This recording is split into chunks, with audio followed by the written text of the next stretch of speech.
Hello, Hope Community. Instead of writing a little devotional thought, I thought it's a short week. I'm going to record one in my truck before I go back into a coffee shop to work.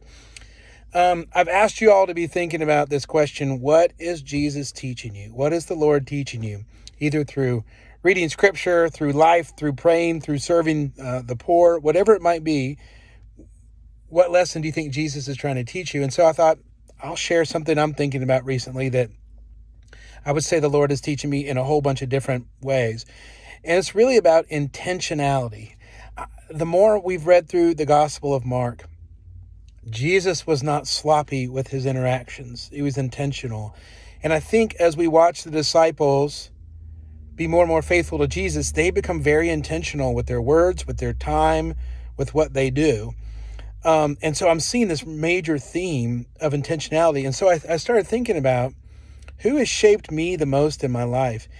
And it's people who were intentional in one way or another with me. They intentionally prayed for me. They intentionally thought about an encouraging word that they were going to say. They intentionally have spent time with me, showed up in the dark moments. They intentionally have taught me something. They have intentionally said something that would probably be hard to hear, but they figured out how to say it in love.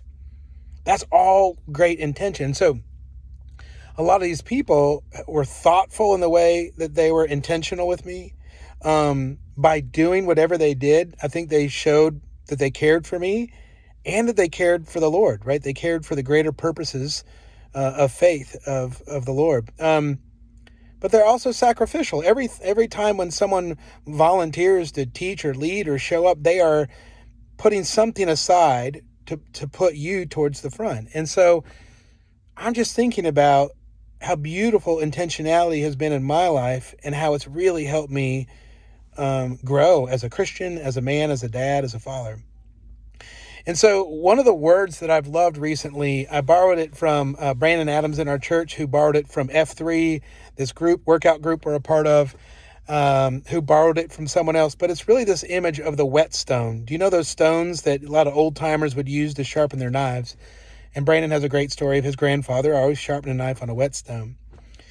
But the image comes from Proverbs 27 when we talk about as iron sharpens iron, so one person sharpens another. And if you think about that image, a whetstone is this, how do we show up in people's lives to sharpen them, right? To make them more useful in the kingdom. And we live and talk to each other in such a way that makes us sharper, wiser, more faithful, all those types of things. And so that's kind of the image of the year that's really been helpful for me, is the whetstones in our lives, the people who are intentional with, I think, shaping us into the image God has already made us to be. And so one of the thoughts I had was this year is offering some type of a cohort or learning group where we talk about what does it look like to grow in the skill of whetstoning, right? Call it the Whetstone Project, but how do we show up in the relationships in our life where we actually are intentional and help sharpen people and make them better and wiser and all those things in the name of Christ. So that's just something that God's been teaching me, but that I really want to devote more time to.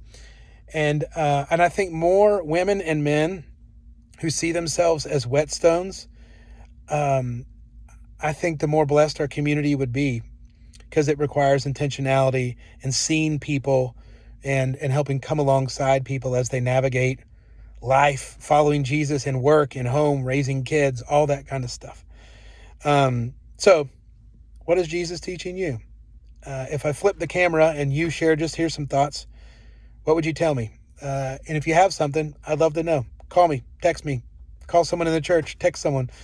I think it's great to know what we're learning. So be blessed. The man treat, February 18th, it's coming up in a month. If you know men that would like to get away just on a Saturday and we have fun out in the woods, let them know about it and sign up. Details coming out today in the newsletter. But I'll see you Sunday as we keep walking through the Gospel of Mark, and we'll be still on the last half of Mark chapter 7 as we talk about a Syrophoenician woman. See you Sunday.